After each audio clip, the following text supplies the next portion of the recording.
Voilà, alors bonjour à toutes et à tous et bienvenue à ce premier webcast de l'année 2025. Je suis Julien Renaud, consultant chez Partner et j'aurai le plaisir de modérer cette discussion aujourd'hui. Nous allons explorer un sujet essentiel donc, pour nos villes et leur dynamisme, qui est le rôle des rez-de-chaussée urbains dans les dynamiques sociales et économiques. Ces espaces jouent un rôle clé dans l'animation des quartiers, la création de liens sociaux et le développement économique local. Nous verrons donc en quoi ils sont finalement bien plus que des simples surfaces commerciales, mais de véritables leviers de transformation urbaine. Comme le soulignait, comme le soulignait donc Jane Jacobs et Ian Gale, le rez-de-chaussée est finalement l'élément clé qui donne vie aux villes. C'est pas seulement une interface physique entre l'espace public et l'espace privé, mais aussi un moteur économique, social et culturel. Donc, afin d'approfondir cette thématique, nous avons réuni aujourd'hui trois experts dont les travaux et expériences nous apporteront un éclairage précieux sur ces enjeux. En tout premier, j'aimerais présenter Sonia Lavadino, donc anthropologue urbaine et géographe. Elle est spécialisée dans les dynamiques de mobilité et les stratégies de développement urbain durable. Fondatrice et directrice de Bifluid, un cabinet de conseil en innovation urbaine.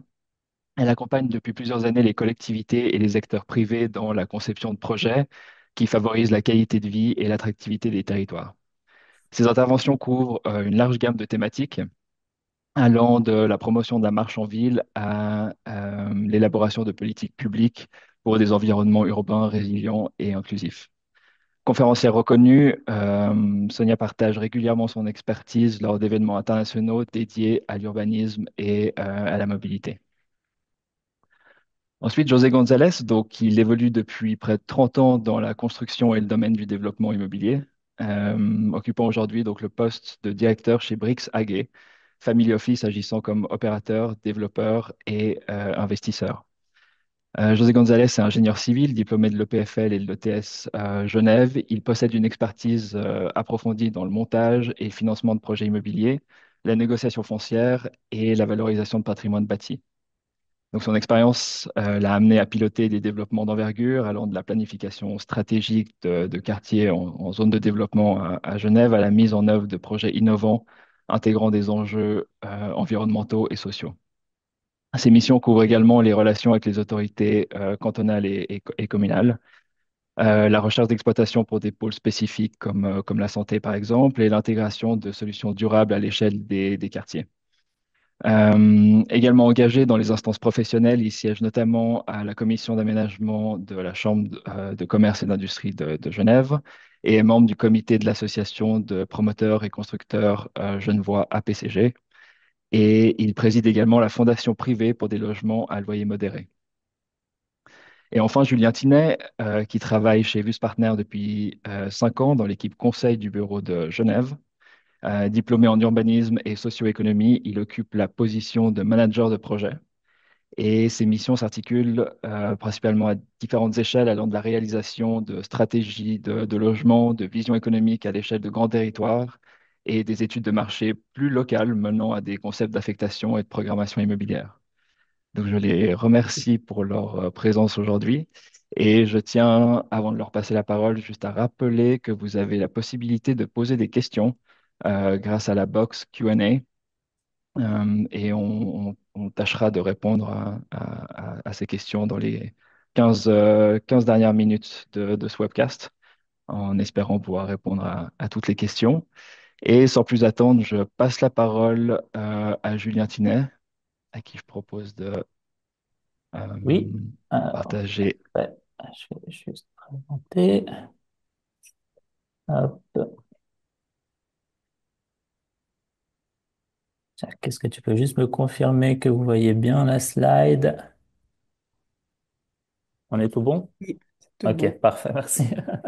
Bonjour à toutes et tous.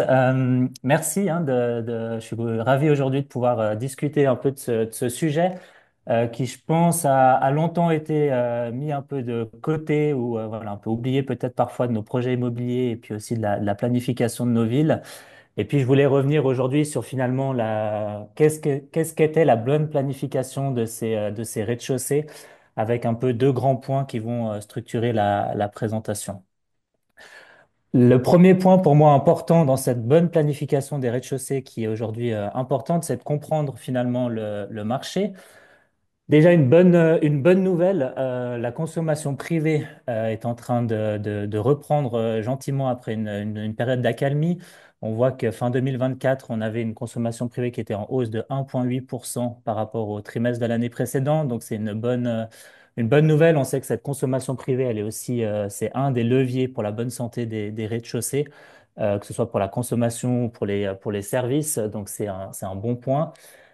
Cette consommation privée, cette hausse, elle est due à différents facteurs, hein, donc hausse de la population, des emplois. Donc ça, c'est pas une donnée qui est nouvelle, mais disons qu'en contexte de desserrement un peu économique, c'est des variables qui prennent un peu plus d'importance. On a aussi connu une baisse de l'inflation, moins un point de pourcentage fin 2024. On a des coûts de l'énergie qui ont baissé notamment, donc ça permet de desserrer un peu le budget des ménages. Et puis, on espère que cette consommation privée continue un peu cette croissance. On prévoit en 2025 une hausse des salaires de 1,6%. Donc, c'est encore quelque chose qui va alléger le budget des ménages. Et puis, on a vu hein, au début de la semaine la baisse encore du taux de référence à 1,5 qui devrait mener aussi à une baisse de certains loyers. Donc, c'est aussi des signaux assez positifs pour la reprise de la consommation privée. Mais finalement, derrière cette demande qui est en hausse, l'important aussi, c'est de comprendre finalement que cette demande, elle se complexifie. Autant ces dernières années, les rez-de-chaussée, c'était principalement des commerces dans les centres-villes qui étaient fréquentés à des heures de pointe assez précises, le matin, le soir et peut-être encore le samedi, avec d'autres utilisations plutôt en périphérie. Aujourd'hui, la donne a changé. Aujourd'hui, on voit hein, ces dernières années des grandes tendances qui ont bouleversé ces rez-de-chaussée. La plus faible frontière entre la sphère privée et la sphère professionnelle, la digitalisation de l'économie. On a encore la société de loisirs aussi, hein. On sait qu'aujourd'hui, les jeunes générations cherchent plus à vivre des expériences, à les partager et à moins être dans la consommation de produits. Donc ça, c'est des éléments assez importants. Et on voit aussi hein, un phénomène qui date maintenant, mais qui perdure, cette diversification aussi des ménages, des modes de vie. On se marie moins, on divorce un peu plus, on peut vivre en couple dans deux appartements.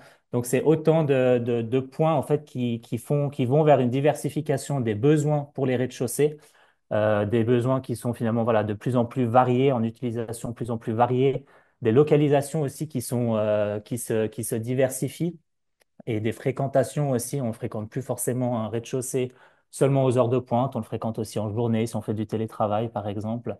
Et enfin aussi, un des impacts, c'est que les rez-de-chaussée deviennent aussi de plus en plus, finalement, ils jouent de plus en plus un rôle de catalyseur finalement social. C'est vraiment, ça devient des vrais espaces aujourd'hui de rencontres et de support. Donc c'est important aujourd'hui de comprendre cette diversification du rez-de-chaussée moderne. Cette diversification, on la retrouve aussi finalement si on s'intéresse à l'évolution de la répartition des utilisations en rez-de-chaussée dans le temps. On a fait une petite analyse en fait en 2013. Vous pouvez voir sur le graphique de gauche un peu la répartition des utilisations dans notre portefeuille de données. On voit hein, que les bureaux, les affectations de bureaux et de vente occupent une majeure partie des rez-de-chaussée.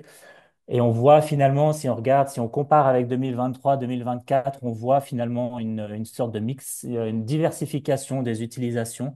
On voit que la part des bureaux a eu tendance à baisser, hein, elle est passée de 31 à 25%, au profit d'utilisations comme la culture ou encore l'hôtellerie. Donc on voit qu'on a une sorte de shift qui est en train de se faire vers aussi plus de mixité dans ces rez-de-chaussée. Cette mixité, on la retrouve bien évidemment principalement hein, dans les grandes villes où on voit vraiment cette superposition hein, d'utilisation. Donc ça reste encore aujourd'hui le cas que les grandes villes accueillent cette mixité de rez-de-chaussée. Et effectivement, plus on va vers des territoires périphériques, moins cette diversité existe et on a tendance à se retrouver plutôt avec des rez-de-chaussée d'industriels ou encore d'entrepôts. Mais point important, alors on ne le voit pas forcément ici, mais c'est vrai que les villes moyennes, on commence aussi à voir, alors on voit là en 2024, il y a quand même une certaine diversité et on voit que cette diversité est un peu plus importante qu'auparavant. Donc c'est aussi un témoin pour nous de cette complexification de la demande et aussi de cette dispersion finalement des utilisations sur le territoire. Et puis, bah, bien évidemment, dans cette diversification, toutes les activités ne sont pas forcément porteuses, dépendamment. On voit hein, effectivement, si on s'intéresse au taux de l'offre sur le graphique de gauche, que le taux de l'offre des surfaces de bureaux est relativement élevé, peu importe les territoires d'études. Donc, c'est aussi en lien avec la slide précédente où on voit que la part des bureaux a un peu baissé. À l'inverse, la vente, les affectations de vente ou encore d'industrie, d'artisanat connaissent des taux de l'offre aujourd'hui relativement faibles. Donc, c'est des activités qui peuvent être porteuses pour les rez-de-chaussée. Cette dynamique, on la retrouve finalement sur les niveaux de prix, où encore aujourd'hui, malgré les impacts Covid, encore aujourd'hui, les affectations de vente et de restauration sont parmi celles qui ont les loyers les plus élevés, peu importe les territoires. Donc c'est quand même voilà, c'est un point important malgré les impacts Covid. On voit que les affectations de bureaux, elles, arrivent, disons, en troisième position, sont un peu moins porteuses économiquement. On a souvent des acteurs économiques aussi avec une plus faible propension à payer. On est souvent sur des petits bureaux, architectes, ingénieurs, etc. Donc, qui ont des fois une propension à payer un peu plus faible. Et enfin, on voit, fait intéressant quand même, que l'industrie, qui a souvent des prix relativement faibles, on voit que dans les grands centres, les prix sont quand même relativement élevés. Ça, c'est aussi en lien finalement avec ce qu'on vit ces dernières années, le retour de la production urbaine, la volonté d'être plus proche aussi des bassins de population. Donc, c'est aussi un des points qui fait qu'on a des prix relativement élevés pour ce point-ci. Donc voilà, ça c'était un peu, disons, la compréhension du marché. Deuxième point finalement pour cette bonne planification pour nous, c'est quand même aussi finalement de comprendre son territoire. On comprend le marché de manière superficielle, disons à haute hauteur, mais de comprendre son territoire dans lequel on va s'intégrer, c'est aussi un élément extrêmement important. Trois grands facteurs finalement d'études lorsqu'on veut bien planifier les rez-de-chaussée.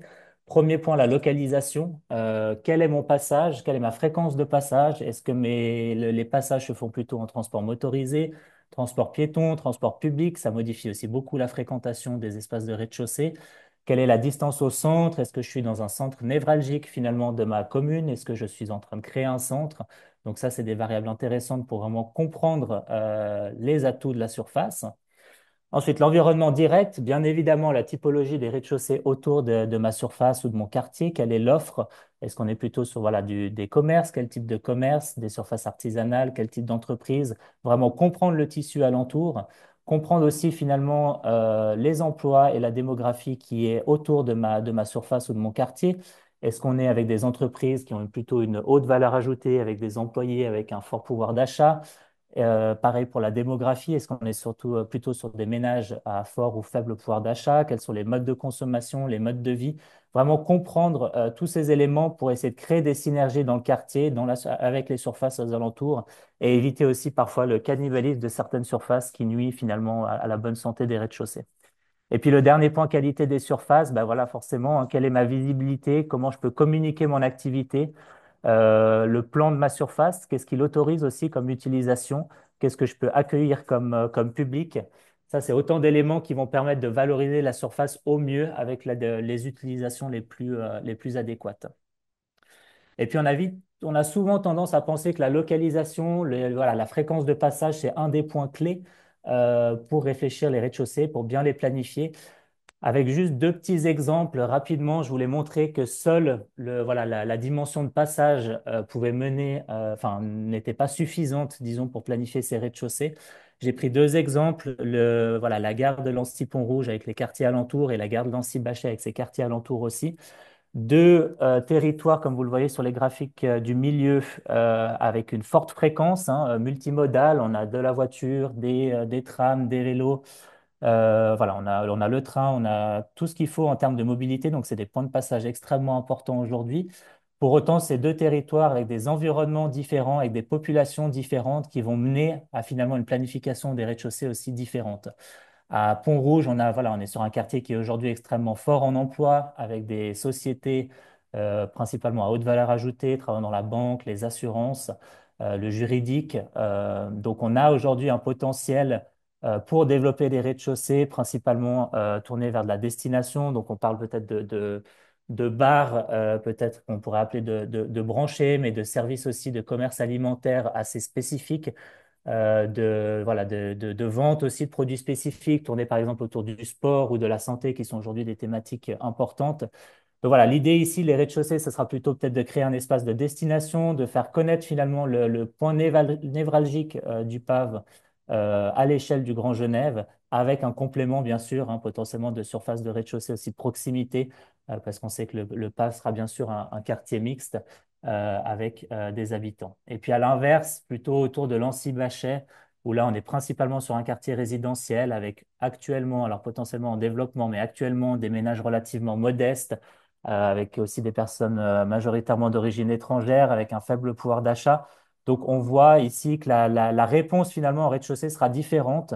Ici, on sera plutôt effectivement concentré sur du service de proximité avec une attention particulière à ce qu'on va offrir en utilisation en termes de pouvoir d'achat pour justement répondre vraiment au tissu local. Donc voilà un peu les deux grands éléments que je voulais présenter aujourd'hui qui nous mènent justement à planifier des rez-de-chaussée qui sont bénéfiques pour toutes et tous. Pourquoi pour toutes et tous? Parce qu'on a souvent tendance à penser que voilà, la mixité des rez-de-chaussée, c'est finalement principalement au service de la ville. Et puis on voit finalement en poussant un peu plus loin que c'est aussi bénéfique finalement pour le promoteur, le développeur, l'investisseur, enfin voilà, pour l'objet immobilier en lui-même. On sait que voilà, en améliorant la qualité des rez-de-chaussée, on augmente la micro-localisation avec la mixité, les services. On améliore aussi la qualité de la rue, de l'espace public. Ça nous permet dans un deuxième temps de renforcer l'attractivité pour les acteurs, puisqu'on améliore le cadre de vie, on améliore aussi le cadre de travail, on améliore forcément aussi le dynamisme commercial, donc on renforce vraiment l'attractivité pour les acteurs, ce qui nous permet à plus long terme aussi de réfléchir peut-être à un meilleur équilibre économique, puisqu'on peut augmenter certains loyers, on a une baisse des vacances, donc ça c'est aussi un point important, disons, pour la viabilité économique d'un projet. Et puis, en quatrième point, ça nous permet finalement aussi d'avoir peut-être plus d'opportunités financières d'entretenir, d'investir dans le bâti. Et on sait aussi hein, que quand on est dans un immeuble, dans un objet qui est bien entretenu, avec des rez-de-chaussée ou même des surfaces en étage qui fonctionnent, on a une meilleure implication des acteurs aussi sur le site. Et donc ça renforce le cycle de vie du bâti. Et finalement, on retourne vers ce cercle vicieux d'un bien immobilier aussi qui est attractif pour attirer de nouveaux rez-de-chaussée. Et puis rapidement, on le voit ici, on a mené différentes études finalement sur l'impact de la microlocalisation sur les loyers des étages supérieurs. On voit hein, typiquement que pour les bureaux, plus on augmente la microlocalisation, plus on peut se permettre de demander des loyers aussi qui sont élevés dans les étages. Alors encore une fois, l'idée, c'est pas forcément de gentrifier, mais c'est l'idée de pouvoir augmenter certains loyers pour se permettre d'être un peu plus faible sur d'autres utilisations. Donc c'est vraiment l'idée de trouver cet équilibre économique. On l'a aussi fait sur les surfaces résidentielles par rapport à l'espace public, où là on voit aussi hein, que l'espace public, la qualité, qui est aussi nourrie par les rez-de-chaussée de qualité, la qualité des rez-de-chaussée permet aussi d'avoir des loyers plus élevés dans les étages. Et puis juste pour finir rapidement, voilà, l'idée c'est de, voilà, en ouverture, c'est que voilà, aujourd'hui on a un champ d'opportunités à explorer pour ces rez-de-chaussée. Les tendances nous permettent de, voilà, de penser à plein de choses pour ces espaces. Peut-être à nous de prendre le temps de vraiment réfléchir, de comprendre le marché, de comprendre effectivement l'environnement d'implantation pour tirer finalement au mieux parti, le meilleur parti, pardon, de ces espaces qui ont un fort potentiel. Voilà pour ma part. Je laisse la parole à Sonia qui va poursuivre si je ne me trompe pas. Avant qu'on visualise la présentation de Sonia, excusez-moi de vous couper, il y avait juste une toute petite question par rapport à la hausse de la population et l'emploi, par rapport si c'était Genève ou Suisse, on est d'accord, c'est bien à échelle nationale. Pardon. Oui, oui, oui, c'est bien national, tout à fait. Ok, parfait, voilà. Merci beaucoup. Parfait, ben, je reprends donc la parole et aussi le partage de l'écran. Je voudrais vous parler, donc je vais prendre à la fois un peu de hauteur avec des exemples qui viennent un peu du monde entier d'ailleurs. Et mon focus, lui, va être plutôt sur l'effet que ça a sur les piétons et l'effet que, conversement, la présence humaine peut avoir sur les rez-de-chaussée parce qu'on va voir que c'est vraiment une affaire d'interaction. Donc, Le but ultime, finalement, si on peut le dire, en tout cas, les rez-de-chaussée concourent beaucoup à ça quand ils sont actifs, c'est de vraiment créer des espaces mielleux. J'entends par là vraiment, comme en anglais, des sticky places, des endroits qui vont vraiment vous retenir, qui vont ralentir le pas. Et c'est important de bien se rendre compte de ce facteur-là, parce qu'évidemment, on y pense quand on pense lèche-vitrine, les gens vont être plutôt à 2 à l'heure, à 3 à l'heure, ce qui est très différent de quand on court pour prendre son train, où on est plutôt à 4h30, 5 à l'heure, pour pas dire 6 à l'heure, si vraiment vous allez rater votre train. Donc, on voit bien qu'il y a une différentiel qui est carrément de moitié. Il faut ralentir les gens de moitié, ce qui est énorme. Et ça veut dire qu'il faut vraiment mettre en place tout un tas de facteurs au-delà de l'activation des façades. Ben, il y a évidemment l'effet d'intrigue. Il faut que la façade vous retienne. Ici, quelques exemples un peu étonnants, hein. On voit par exemple à l'échelle des vitrines, ben, ces plongeurs qui sont en train de marcher plonger, ben, ça c'est quelque chose qui retient. Moi, je suis resté devant cette vitrine un bon moment à observer comment les gens interagissaient avec. Tout le monde s'arrêtait pratiquement parce que tellement c'était bizarre d'avoir ces plongeurs qui étaient en pleine rue comme ça. C'était vraiment pas habituel en urbain. Et même une simple boulangerie, comme l'image qu'on peut voir à gauche, peut créer cet effet vitrine en travaillant sur des choses même subtiles, comme par exemple la lumière ici au plafond. C'est quelque chose qui peut vraiment attirer, intriguer et donc faire s'arrêter. Il y a vraiment cette composante de latéralisation du regard qui est très importante. Plus les gens, nous on compte carrément, quand on est sur le terrain, on compte le nombre de fois où les gens tournent la tête à droite, à gauche. S'ils tournent la tête beaucoup, bah, c'est bon signe. S'ils tournent jamais la tête, c'est mauvais signe. Ça veut dire qu'ils vont avancer beaucoup plus vite. Et donc, toute vitrine doit contribuer finalement à cette latéralisation du regard. Quand vous avez, par exemple, un tiers des vitrines où les gens passent tout droit, bah, c'est mauvais pour ces vitrines, mais c'est aussi mauvais pour l'écosystème au général. Comme vient de le dire Julien, c'est important qu'il y ait vraiment une logique d'entraide. Les vitrines doivent s'entraider.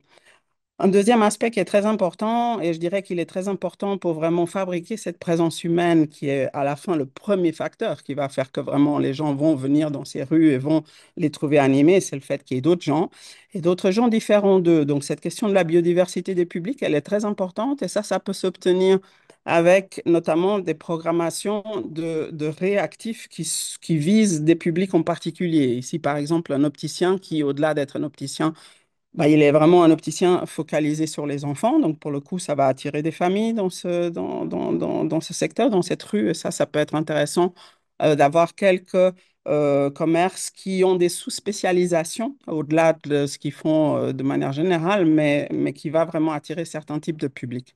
Il y a évidemment les activités non marchandes qui, comme Julien vient de le dire, montent aussi en puissance, hein, la culture, les activités associatives, les activités liées notamment dans les quartiers résidentiels. Je crois que José va en parler tout à l'heure. Bah, il y a des programmations qui peuvent s'adresser directement aux habitants. Ce qui, moi, m'intéresse, c'est de voir comment ces activités peuvent finalement attirer plus de monde. Et une des façons de le faire, c'est de mettre en scène les gens eux-mêmes en train de faire ces activités, que ce soit les habitants ou que ce soit des gens qui viennent, par exemple, participer à des ateliers ou autres.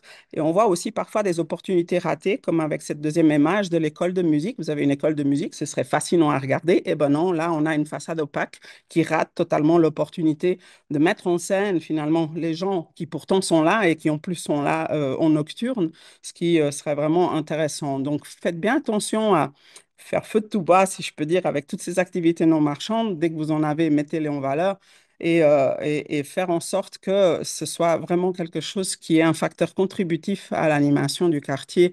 Ça, c'est d'autant plus important dans des quartiers résidentiels ou des périphéries où on n'a finalement peut-être pas un ratio de commerce super important comme on peut avoir dans les cœurs de ville. Autre aspect très important pour apporter cette présence humaine tout le temps, si je peux dire, c'est vraiment la question de l'amplitude temporelle. Quelle est l'amplitude? On voit ici un peu en guise de geste ce bistrot qui dit qu'il est ouvert jusqu'à pas d'heure. Bon, évidemment, je pense qu'il n'est pas ouvert 24 heures sur 24 non plus, mais c'est intéressant de voir cette logique dans laquelle on ouvre tôt le matin, on ouvre le dimanche, on ouvre tard le soir. Enfin, il y a des logiques comme ça qui peuvent être intéressantes pour capter aussi des personnes qui ont des horaires atypiques ou bien tout simplement maintenir les gens un peu plus longtemps et qu'il n'y ait pas ces effets de fort contraste que Jan Gehl, effectivement, avait déjà mis en évidence pour le Stroet déjà dans les années 70, hein, où vous aviez cette évaporation piétonne majeure à 6h30 ou 7h quand les commerces ferment. Vous aviez 20 000 personnes dans la rue et tout d'un coup, il n'y a plus que 900 personnes dans la rue, hein. Il avait remontré cette espèce d'énorme chute Et ça, c'est intéressant quand on arrive à maintenir quelques commerces qui ont des amplitudes horaires un peu plus ouvertes. C'est pas nécessaire pour tous les commerces, mais je dirais que 5 à 10 commerces d'un quartier devraient avoir cette logique d'amplitude temporelle plus élargie pour pouvoir garantir qu'il y ait encore un peu de la vie dans les quartiers. Évidemment, on vient au cœur du sujet, qui est l'activation même des façades. Ici, un exemple intéressant qui vient de Madrid, où on voit vraiment qu'est-ce que ça fait quand on active, quand on met de la présence humaine. Donc, vous avez exactement le même type d'immeuble, mêmes angles, si je peux dire. On a vraiment deux angles actifs, mais on voit bien qu'ils ont beau être jumeaux, ils font pas du tout le même effet. Sur l'un, vous avez de la présence humaine, vous avez des gens, vous avez une terrasse. Donc, on est là avec une façade de type A. Sur l'autre, bah, vous avez rien de vraiment actif. La façade, elle est vraiment très pauvre en intérêt, et puis vous avez du stationnement moto en l'occurrence, donc on voit bien que c'est pas du tout, ça crée pas du tout le même effet, c'est pas du tout aussi attirant. Et c'est intéressant de le voir comme ça, en superposé, on voit bien la symétrie, ou en l'occurrence la symétrie en termes d'intérêt. Donc, sur l'indice d'activation des façades, nous, on a développé un indice qui permet, c'est un peu comme une étiquette énergie, hein, ça va de A à F, et puis ça permet vraiment de classer finalement l'intérêt des façades pour les piétons qui passent, hein, pour le chaland, et pour le coup, voir quel est l'effet de rétention que ces façades peuvent avoir. Je ne vais pas détailler tout ce qu'il y a dans cet indice, c'est juste un certain nombre de critères qui sont à la fois des critères architecturaux, des critères de présence humaine, des critères de type d'intérêt finalement du contenu de la vitrine, de sa capacité à être mise en valeur, etc. Et tous ces critères ensemble donnent la possibilité de classer. Et donc, on cherche avec cet indice à pouvoir faire à la fois des états des lieux du présent, hein. Donc, on va regarder dans le détail ben, comment sont les vitrines d'une rue donnée ou d'un cœur de ville ou d'un quartier donné. Ici, par exemple, à votre droite, vous voyez l'exemple de Creil. Là, on a fait un diagnostic cœur de ville. On fait ça souvent en France pour les villes qui ont un accompagnement dit cœur de ville sur la vitalité commerciale. C'est souvent des villes qui ont beaucoup de vacances et qui ont beaucoup de problèmes. Et pour le coup, on identifie les effets d'écosystème, parce que c'est surtout ça qui est intéressant. Vous pouvez avoir un commerce qui va pas bien, s'il est tout seul, c'est pas grave, mais s'il y a beaucoup de commerces qui vont pas bien, ça commence à créer des effets de contagion négatifs. À l'inverse, vous pouvez avoir des effets positifs si vous avez pas mal de commerces qui vont bien.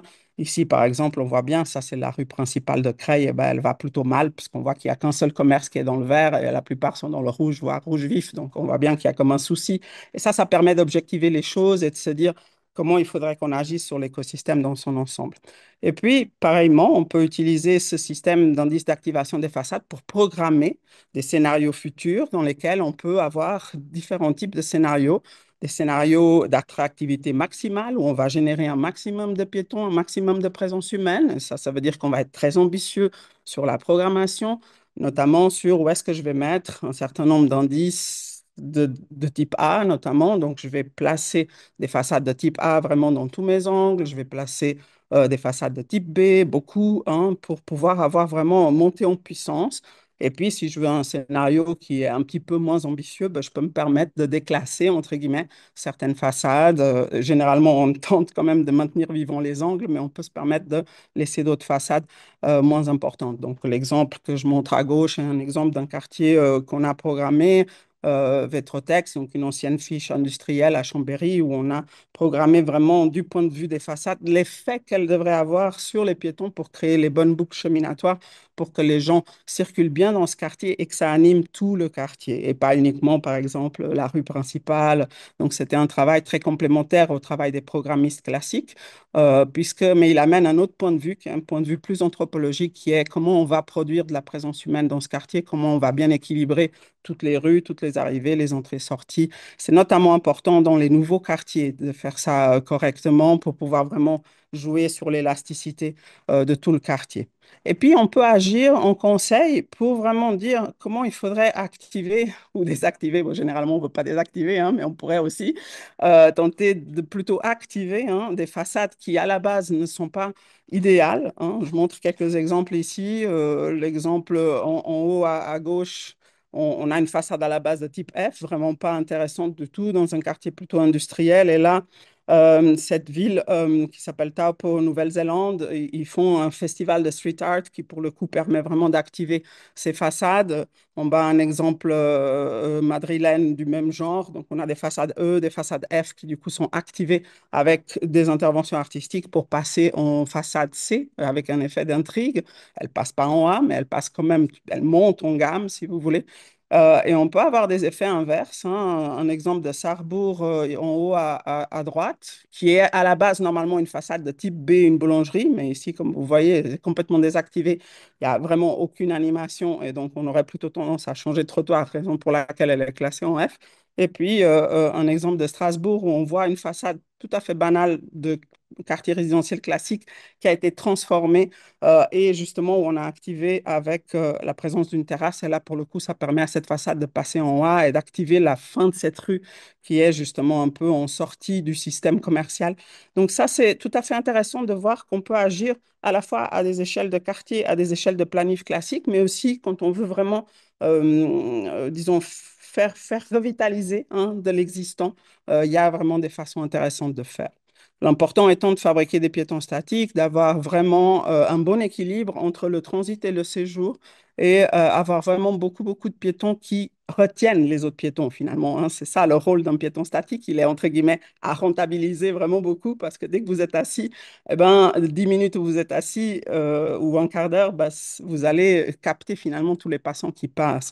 Et donc, il y a différentes façons de faire ça en texturisant bien les frontages, en donnant de l'épaisseur à la chaussée, en allant conquérir un peu plus ces chaussées.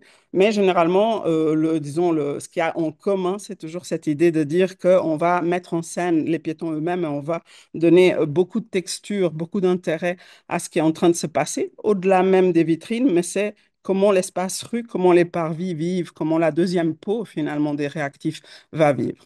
Et puis ça nous amène du coup à pouvoir vraiment renforcer ces boucles cheminatoires. Comme vous le savez, c'est assez important cette question. Les gens doivent pouvoir tourner en rond, revenir en arrière, repasser, faire un pas de côté. C'est assez important on soit pas dans la logique AB, mais qu'on soit plutôt dans cette logique qui va permettre vraiment de renforcer non seulement l'artère commerciale elle-même, mais plus globalement, ce que j'appelle le faux plat, hein. On ne se concentre pas sur le jaune, mais on fait en sorte que le blanc soit lui aussi activé, lui aussi animé, et on tient les bords de notre système commercial pour pas qu'il s'effiloche, pour pas qu'il retombe tout de suite dans quelque chose de beaucoup moins intéressant. Donc, en fait, cet effet de faux plat, il est vraiment super important. Et ça se tient avec notamment un travail très fort sur les angles actifs au carrefour pour pouvoir vraiment élasticiser. Ici, on voit un diagnostic que nous avons fait pour la ville de Buenos Aires. Donc, on a regardé dans le détail tous les carrefours et comment ils fonctionnent ensemble, si vous voulez. Et on peut voir deux choses avec cette carte. On peut voir les effets de contagion à la fois positifs. Quand vous avez beaucoup de carrefours en vert, ben, ils ont tendance à se multiplier d'eux-mêmes et puis à faire des petits. Et les prochains carrefours vont aussi être comme ça. Et à l'inverse, vous allez avoir, quand les carrefours sont rouges, et ça, c'est notamment souvent le cas quand vous changez un peu de tissu urbain, quand vous changez d'un quartier à l'autre et que c'est plus du tout, comme était en train de dire Julien avant, c'est plus du tout les mêmes populations. On a un changement sociodémographique ou vraiment un changement de tissu urbain ou simplement un changement de direction. Vous alliez vers le nord, tout d'un coup, vous allez vers l'ouest ou l'est. Et tout ça, ça perturbe beaucoup le tissu lui-même. Ça perturbe la façon dont les rues s'enchaînent les unes dans les autres. Et là, il faut veiller particulièrement au grain et être sûr que vous surcompensez avec les réactifs pour vraiment maintenir l'intérêt des piétons et les maintenir dans le trajet, maintenir la boucle. Ça peut aussi se faire avec des effets phares. C'est très important de pouvoir clôturer en fait les trajets et de dire aux gens, oui, on va jusque-là, et là, j'ai un phare qui allume dans ma carte mentale la possibilité de me dire, eh ben, je reviens en arrière. Là, je m'autorise moi-même à revenir en arrière. Et très souvent, c'est une des erreurs les plus classiques que j'observe dans les systèmes commerciaux, c'est qu'il n'y a pas d'effet phare. Il manque le phare pour clôturer le système et pour dire jusqu'ici je dois aller et à partir de là, bah, c'est plus là que je vais aller. Et quand on met l'effet phare au bon endroit, ça permet d'élasticiser plus et ça permet de faire des systèmes qui marchent mieux, qui ont plus d'amplitude. Évidemment, il faudrait aussi et surtout activer la nuit. C'est un aspect souvent négligé, au-delà de la question de l'éclairage des commerces eux-mêmes, mais c'est comment ça peut marcher. Il y a un certain nombre d'aspects ici qui sont importants. Moi, j'ai deux indicateurs. C'est l'indicateur de 9 heures du soir et l'indicateur de 23 heures, si vous voulez, qui est un peu 9 heures du soir, c'est la petite promenade après le dîner. On voit un exemple ici en haut en haut à droite, avec Ginko. C'est un écoquartier à Bordeaux où il y a eu beaucoup de commerces de proximité qui ont été mis en place. Et là, typiquement, vous voyez la petite fille qui est sur sa trottinette, elle est carrément déjà en pyjama. Donc, elle sort en fait de chez elle parce qu'elle supplie les parents d'aller encore faire une petite balade avant finalement d'aller se coucher. Et les parents accèdent parce qu'on a ces dynamiques de hyper proximité qui permettent, et on a ces commerces qui donnent de la vie la nuit dans ce quartier résidentiel par ailleurs. Et puis, on a aussi ce besoin de vraiment, notamment au carrefour, apporter soit des éclairages qui sont liés peut-être à de la culture, soit comme dans l'exemple en bas à droite, à Bâle, sur la telle Platz, où on a vraiment un traitement qui est très, très, très qualitatif et qui permet, alors même que c'est des tout petits commerces de proximité, d'avoir quand même une vraie vie qui est là, dans cet espace public très qualitatif, zone de rencontre, etc. Et enfin, je termine avec l'image de la fleuriste. C'est très, très important. Il y a eu des études intéressantes menées par Yann Gale, d'ailleurs, ses équipes, qui ont pu montrer que la présence de fleuristes, notamment, équilibre beaucoup les publics et permet d'avoir plus de femmes, plus de personnes âgées la nuit. Et ça, c'est un aspect clé pour assurer la sécurité, pour assurer le fait que les gens se sentent confortables de marcher la nuit. Et ce sera d'autant plus important dans le futur quand les enjeux de fraîcheur que nous connaissons tous à présent, même Genève, rentre en canicule pratiquement dès le début de l'été jusqu'à bien après la fin de l'été. Donc ça amène aussi à ces nouveaux enjeux. Je vais terminer par là, qui sont vraiment de renforcer le lien au vivant dans nos espaces commerçants. Les commerces seuls ne suffisent plus. Il y a vraiment besoin aussi de donner ces nouvelles aspirations. On parlait tantôt des nouvelles aspirations des gens. Et une des nouvelles aspirations, c'est vraiment d'avoir ce contact rapproché avec une nature de proximité. Et ça peut se faire aussi de différentes manières, hein. On voit ici en haut un exemple de Nantes avec la refonte complète du quartier de la Gare et de tous les petits commerces qui sont dans ce quartier vers le Jardin des Plantes. En bas, un exemple de Sion où on voit la zone de rencontre Place des Remparts, où c'est les terrasses elles-mêmes qui sont devenues super vertes avec l'intégration de ces espèces de petites lisières végétales qui, du coup, calment aussi beaucoup le jeu avec les voitures. Et ça, c'est aussi intéressant parce que ce lien au vivant vraiment ralentit le pas. Ça, c'est connu, on le sait. Les effets canopés liés aux arbres vraiment ralentissent le pas. Les gens restent plus longtemps, font ce forest bathing, comme on dit. Et ça, c'est quelque chose qui a vraiment énormément d'effets sur, du coup, la vitalité commerciale dans son ensemble. Donc, c'est vraiment, s'il y a de l'argent bien investi, c'est bien celui-là. Planter massivement, je pense que le retour sera exponentiel.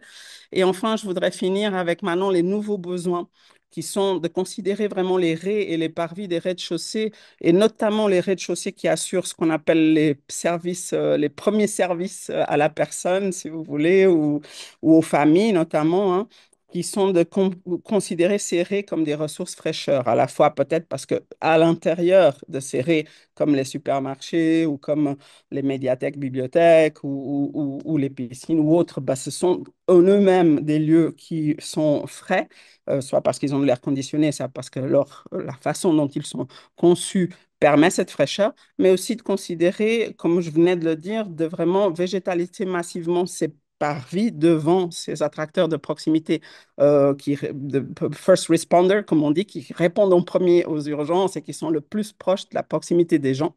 Et là, par exemple, pour Laval, on est en train de travailler notamment sur les boulangeries, parce qu'on sait que les boulangeries, c'est le premier endroit où les gens vont tous les jours, ils vont là. Et en cas notamment de canicule, bah, ce serait intéressant de pouvoir offrir des ressources fraîches dans ces boulangeries. Et on est en train de travailler avec plusieurs villes sur ce type d'aspect de où est-ce qu'on pourra offrir de la fraîcheur aux gens du quartier. Et ici, par exemple, on a croisé où sont les boulangeries. En l'occurrence, à Laval, c'est une ville moyenne, il y en a 27. Et vous avez aussi où sont les familles monoparentales. Et donc, on croise ça et on regarde, du coup, quelles sont les boulangeries qui mériteraient un nouveau traitement d'espace public, qui mériteraient d'élargir leur parvis, qui mériteraient d'être végétalisées pour qu'on puisse offrir ces ressources fraîches. Donc, vous aurez compris que les boulangeries, on les a déjà. Toute la question, c'est de pouvoir s'informer sur le type de public, le type de personnes qui sont ou non vulnérables à des questions comme aujourd'hui les questions d'adaptation au changement climatique. Et pour moi, c'est un énorme gisement de travail qui nous attend dans les prochaines années. Ça là, vraiment, je parle prospective, hein, mais c'est clair que les commerces vont être les lieux de secours, si je peux dire, les lieux de refuge, les lieux qui vont vraiment nous offrir des points de chute pour pouvoir rester en contact et donc pour combattre des choses comme la lutte contre l'isolement, les questions liées à, justement à des extrêmes de pauvreté, des fractures comme ça, et tout simplement offrir à tout le monde, qu'on soit pauvre ou riche, finalement, on souffre tous de la chaleur pareil. Donc, cette question, pour moi, elle est assez essentielle. Et donc, c'est intéressant de voir comment on peut faire. Donc voilà, j'espère que ce tour d'horizon très rapide ait pu permettre d'avoir quelques petites choses qu'on pourra grappiller pour ensuite en reparler dans le débat. Et je passe la parole à José qui du coup va pouvoir nous parler aussi de ces enjeux, notamment dans le quartier du Relier.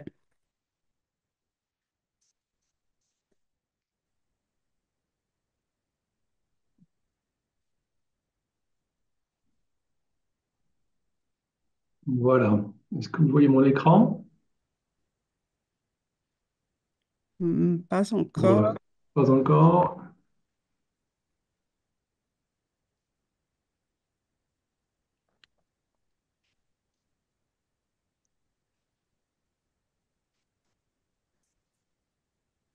Voilà, Voilà, c'est tout bon chez c'est moi en Voilà, bon. tout cas. super. Voilà. Écoutez, bonjour à toutes et à tous. Et je remercie Wüsten Partner pour m'avoir invité à ce podcast, sujet qui est passionnant. Malheureusement, on n'a pas forcément suffisamment de temps pour le développer, je dirais correctement, et puis mais on aura certainement l'occasion d'en parler prochainement. Alors, moi, je remercie Sonia effectivement pour sa présentation aussi très imagée et très active. Alors moi, en tant qu'investisseur opérateur, je vais peut-être être un peu moins actif dans le sens d'animation, mais je vais vous faire partager un petit peu. Voilà, ah, si ça veut bien passer.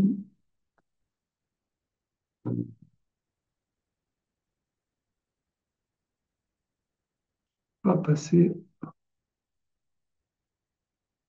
un slide. Ah, ben voilà. Très bien. Donc, en préambule de ma présentation, je souhaiterais partager avec vous ma devise quant à l'objectif visé par un investisseur. Donc, je vais la lire. Donc, viser la pleine et entière satisfaction de l'utilisateur, de l'habitant du quartier dans son cadre de vie, en lien avec un rendement acceptable pour l'investisseur. Donc, je voudrais, par cette focale et en 10 minutes, vous démontrer que la qualité d'un quartier est indispensable au bien-être des utilisateurs et par voie de conséquence à la pérennité de l'investissement consenti. Donc, les surfaces des rez-de-chaussée et leur activation sont un sous-jacent. Alors, je déclinerai mon exposé comme suit en présentant à la fin l'exemple du quartier du Relier en passant par une définition des qualités de quartier. La qualité sociale est un des critères et les rez-de-chaussée sont un des ingrédients. Et Sonia l'a très bien expliqué tout à l'heure.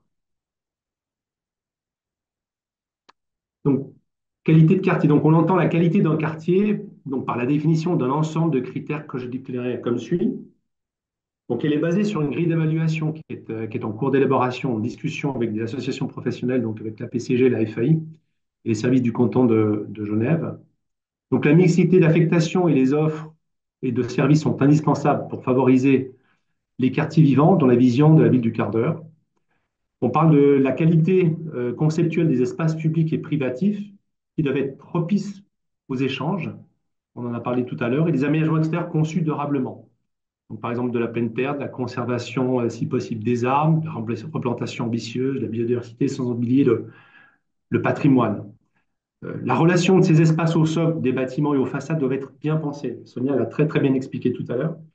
Donc, et bien réfléchi quand on dit en dimensionnement et vraiment à ce lien et ce lien avec les espaces extérieurs. Aussi, les matériaux utilisés doivent être de qualité, durables et de préférence locaux. Bien évidemment, quand on parle de qualité de logement, la qualité même du logement est un préalable. On parle des extérieurs. Concernant l'écologie et la gestion des ressources, Elle passe par des raccordements aux réseaux structurants, par la mutualisation des productions d'énergie, la prise en compte des mesures pour la biodiversité, la création de canopées, on en a parlé tout à l'heure aussi, la valorisation des toitures, la récupération des eaux et enfin l'utilisation des matériaux durables. S'agissant de la mobilité, il doit y avoir un plan de mobilité qui encourage la mobilité douce. Les accès par transport public doivent être facilités.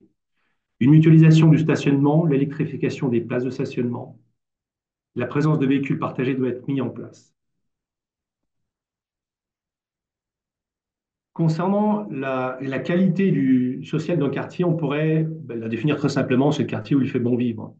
Il doit y avoir une diversité de catégories de logements et des typologies en intégrant un programme intergénérationnel, par exemple. Le quartier doit être pensé avec des arcades en pied d'immeuble, que ce soit des activités marchandes ou non marchandes. Ces arcades doivent pouvoir aussi accueillir une offre culturelle, des associations, des services à la population, des ateliers d'artistes, maisons de quartier, conciergeries de quartier, j'en passe. On fera attention effectivement à ces socles, et notamment dans les nouveaux périmètres où on a, par le nombre de vélos et de locaux au rez-de-chaussée, mais qui peuvent effectivement appauvrir le lien au socle.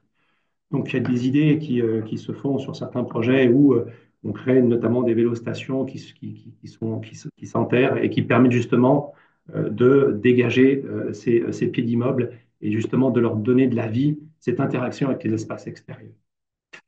En complémentarité avec ces activités de vie de quartier, il faut penser aussi à construire des locaux communs pour les habitants, euh, pour les anniversaires, les fêtes de quartier, les voisins, les fêtes du 1er août. Enfin, important, la mise en place d'une animation de quartier, notamment en lien avec les futures associations de quartier et pour l'accueil des habitants.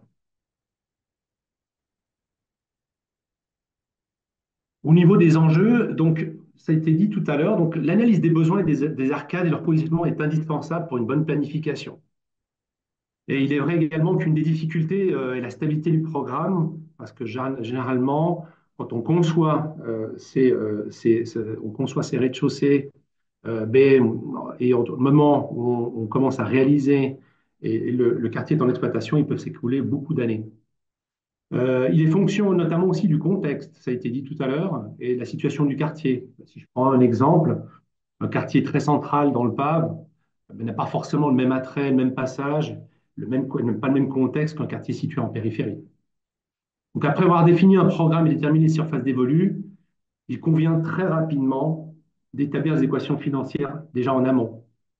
Et on doit imaginer des mécanismes financiers qui permettent d'accueillir des acteurs à faible rentabilité. Sonia en a parlé tout à l'heure. Donc on peut imaginer des mécanismes financiers qui permettent une solution gagnant-gagnant. On l'a très bien dit, hein, l'activation des raies, ça permet de la vie, ça, le quartier vivant, ça permet des échanges.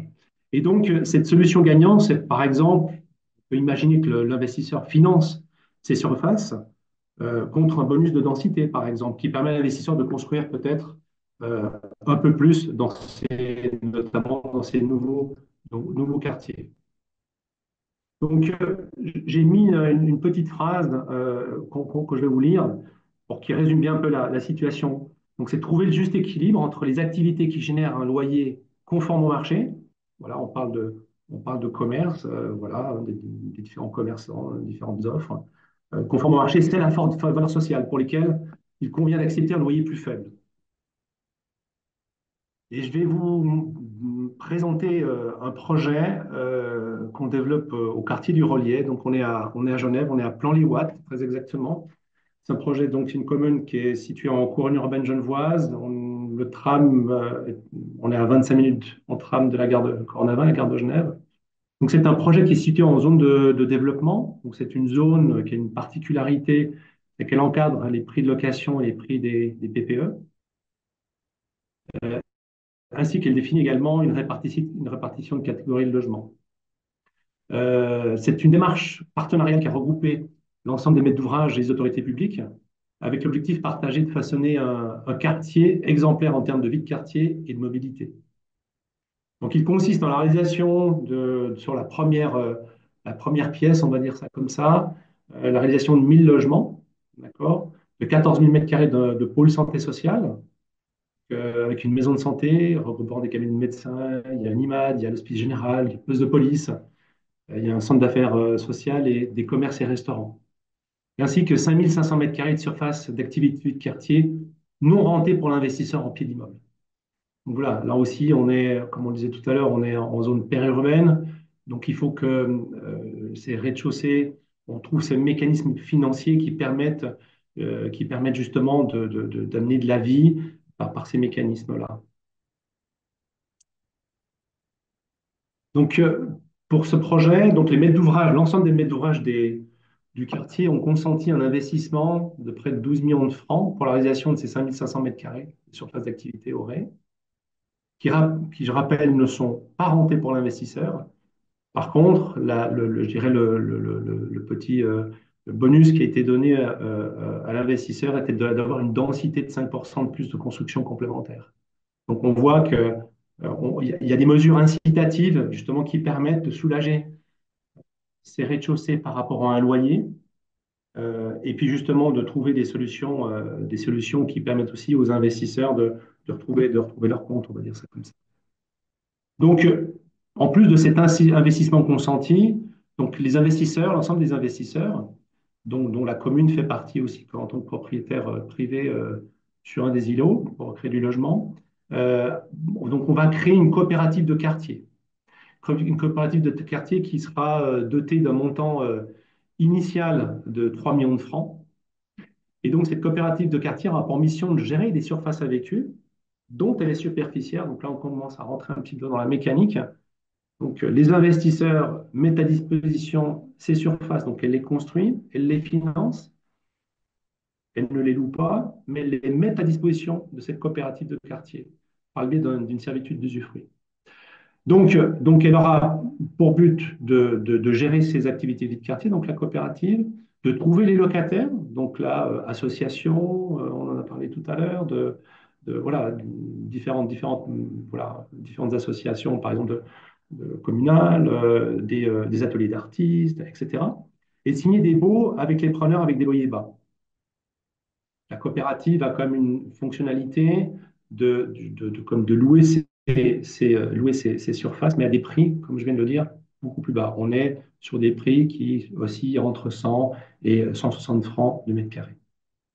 Donc ça, c'est le premier élément. Le deuxième élément, elle devra gérer le parking et la mobilité du quartier en mettant en place toute une série de mesures servicielles et de mobilité et incitatives. D'accord? Et enfin, de co-animer le quartier avec la commune. Voilà pour ce qui est du projet du relief. Voilà pour ma présentation. Et je vous remercie. Et puis voilà, on va être à l'écoute des différentes questions. Super. Merci beaucoup, José, et merci à vous trois pour vos passionnantes présentations. Comme on a dépassé de quelques minutes, je vais essayer de prendre les questions rapidement. Donc, une première question qui a été posée durant la présentation de Sonia, mais donc je vous l'adresse directement, mais les autres, n'hésitez pas à intervenir si besoin. C'est qu'on a parlé donc du côté qualitatif donc de ces rez-de-chaussée, et puis finalement, qu'en est-il du côté quantitatif? Est-ce qu'il y a des aides ou des grandes références ou des proportions à prendre en compte, notamment en relation avec les surfaces d'habitation? Combien finalement d'activités ou de rez-de-chaussée actives faut-il cibler? Et j'imagine que José pourra en parler plus. Moi, de mon côté, ce qui est certain, c'est que tous les angles pratiquement doivent être activés, et notamment les angles des bords du quartier. C'est souvent là qu'on se rate, en fait, hein. On active souvent les angles du cœur du quartier, ça on sait faire, le jaune, mais le blanc, on le fait moins bien.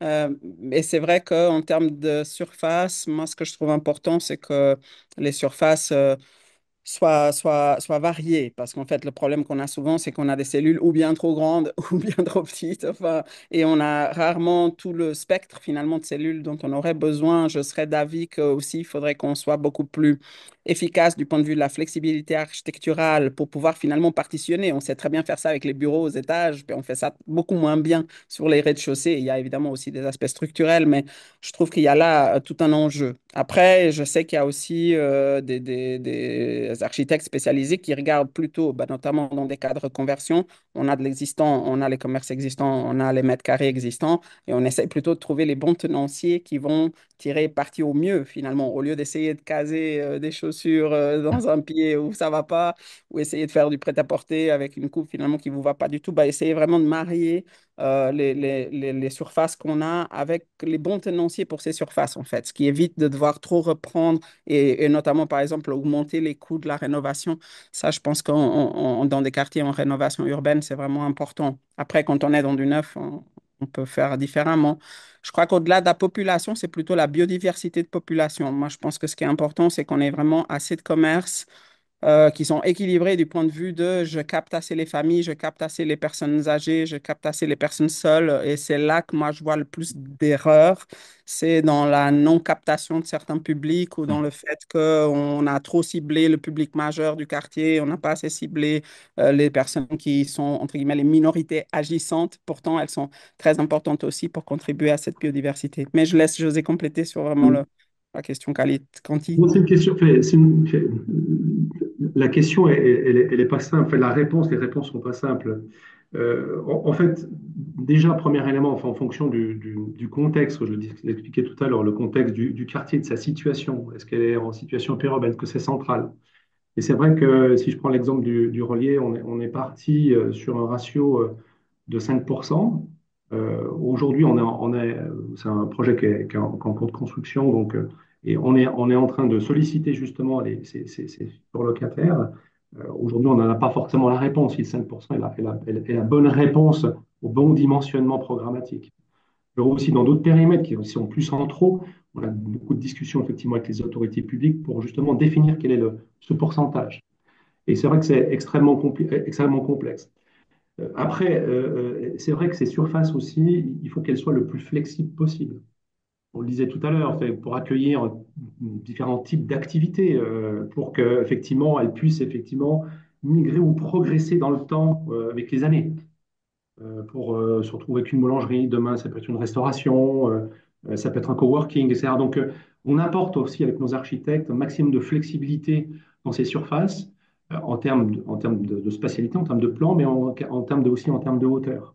Imaginez aussi des doubles hauteurs. Donc voilà, il faut avoir une flexibilité, je dirais, intellectuelle. C'est de savoir, et je le disais tout à l'heure, c'est qu'on conçoit aujourd'hui des rez-de-chaussée, mais en réalité, les projets, notamment les nouveaux projets, ben, il va se passer un certain nombre d'années qui vont s'écouler pour voir la réalisation. Donc, il peut y avoir une évolution de facilement 5 à 10 ans, voire plus, entre la réflexion d'aujourd'hui et l'exploitation. Donc, c'est une question qui est pas simple. Maintenant, moi, j'apporterais ça par de la flexibilité au niveau des surfaces. Sonia l'a très bien dit aussi, des endroits qui sont stratégiques, évidemment. Quand il y a du passage, dans les angles, voilà, on cale ça à côté des entrées des immeubles. Voilà, il y a des endroits qui sont vraiment propices je dirais, à créer ces surfaces. Donc voilà, il ne faut pas se caler sur un chiffre, mais voilà. Donc aussi, c'est le projet qui permet aussi au niveau des surfaces voilà, de créer ces opportunités. Si on est dans des densités très élevées, par exemple, voilà, donc on a beaucoup de population sur un territoire réduit. Donc à partir de là, c'est vrai qu'on aurait tendance à pas forcément avoir un grand ratio, parce qu'on voilà une densité qui est haute, mais donc par contre, effectivement, de bien remplir nos pieds d'immeuble pour créer vraiment cette vie de quartier. Super. Si je peux juste Merci beaucoup. compléter, Julien, si je peux juste Oui, compléter aussi, je pense bien qu'effectivement, sûr. au-delà de la localisation, je pense qu'il y a aussi finalement le mixte d'utilisation qu'on prévoit aussi dans le projet immobilier lui-même. Alors on est de moins en moins dans le cas, mais si on fait un projet de 100% bureau, peut-être que le besoin en activité de rez-de-chaussée est peut-être un peu plus faible, ou en tout cas, voilà, on est sur des habitudes de consommation ou de fréquentation de la rue qui sont différentes d'un quartier où on a effectivement peut-être plus de résidentiel où là, on a besoin peut-être, comme le disait Sonia aussi, de s'adresser à une mixité de familles, de personnes monoparentales, etc. Donc peut-être que voilà, il y a aussi ce ratio prend aussi en compte la diversité des utilisations qu'on a au sein d'un projet ou d'un quartier. C'est vrai que excusez-moi, juste pour compléter, tout à l'heure, quand je parlais du relier, j'ai parlé des 5% de vie de quartier, qui n'a pas forcément un sens, dans le sens où On a 100 000 mètres carrés, donc c'est 5 000 mètres carrés, mais en réalité, ce qu'il faut bien comprendre, c'est que là, ils représentent 40% des rez-de-chaussée. 40% des rez-de-chaussée, justement. Donc, ça rejoint un peu ce qu'on disait tout à l'heure aussi, dans des endroits stratégiques où il y a du flux, il y a des placettes. Et voilà, donc c'est là où il faut avoir cette réflexion-là, quoi. Vraiment l'endroit un peu stratégique des passages et forcer aussi les passages et les liens sociaux avec les habitants. Super, merci beaucoup. On arrive gentiment au bout de ce webcast déjà. Je profiterai peut-être juste peut-être une dernière question qui est un peu relative à enfin, un trend qui est le télétravail et puis qui a été apporté donc beaucoup par la pandémie de Covid. Donc peut-être une question pour Julien sur les études qui ont été faites. Donc des impacts justement donc, de cette pandémie et du télétravail aujourd'hui sur la demande de rez-de-chaussée dans un premier temps, dans les zones résidentielles et commerciales, mais aussi par rapport à leur niveau de prix. Oui, alors bah, ce qu'on a, disons peut-être ce qu'on a vu avec effectivement le télétravail, bon, voilà, on sait que le télétravail a pas mal bousculé les habitudes de tout le monde, en tout cas pour ceux qui le pratiquent. Ce qu'on peut voir, c'est qu'effectivement, d'un point de vue, en tout cas sur les quartiers, disons, traditionnels de bureaux centraux, effectivement, la demande, elle s'est un peu, elle a peut-être un peu varié. Disons que on fréquente plus le bureau de la même manière dont on le fréquentait avant. Donc, c'est vrai que certains commerces, typiquement, si on prend les commerces, certains commerces ont une fréquentation qui est un peu plus faible qu'auparavant, parce qu'effectivement, on a moins d'employés dans les bureaux, ou alors c'est une demande en tout cas qui est plus étalée dans le temps, moins sur des horaires vraiment précis et concentrés. Donc ça, c'est peut-être pour les quartiers de bureaux où là, effectivement, bah voilà, il faut que les commerces transitionnent un peu vers voilà, des choses qui soient un peu innovante. On sait que la gastronomie marche encore assez bien vers les quartiers de bureaux. Mais voilà, pour l'ensemble des commerces, l'idée, c'est quand même de favoriser maintenant voilà, des espaces vraiment hybrides, innovants, où pour vraiment marquer et puis se faire connaître à plus large échelle que la simple échelle de la rue. Et puis pour les quartiers plutôt résidentiels, bah là, on voit effectivement encore avec le télétravail qu'on passe plus de temps à la maison ou en tout cas à proximité de notre lieu de travail, notre lieu de résidence, pardon. Et puis là, effectivement, on voit qu'il y a de plus en plus besoin de commerce de proximité, mais aussi de commerce peut-être plutôt aussi de destination. On va moins dans le centre-ville, on reste plus proche de notre lieu de vie. Donc, on a besoin aussi dans cette dimension aussi des villes de 15 minutes d'avoir une mixité à proximité du lieu de domicile et plus simplement peut-être la boulangerie, comme on disait tout à l'heure, mais d'avoir vraiment un spectre d'activité plus large qu'auparavant. Super. Merci beaucoup. Ben voilà, on a dépassé de 3 minutes le temps réglementaire de ce webcast. Donc je tenais juste encore à ajouter une petite précision donc, qui a été demandée plusieurs fois dans les questions. Donc ce webcast a bien été enregistré, donc la vidéo sera disponible ensuite sur YouTube. Et puis les différentes présentations des intervenants seront également disponibles et envoyées aux personnes qui se sont inscrites sur le webcast. Donc il me reste à vous remercier bah, déjà vous trois pour votre présentation, pour votre temps, pour votre éclairage sur ce sujet et également à tous les participants qui ont pris le temps ce matin de suivre ce webcast. Et je vous souhaite à tous une excellente journée et une bonne suite de semaine. Merci. Merci beaucoup, bonne journée. Bien. Au revoir. Au revoir. Voilà.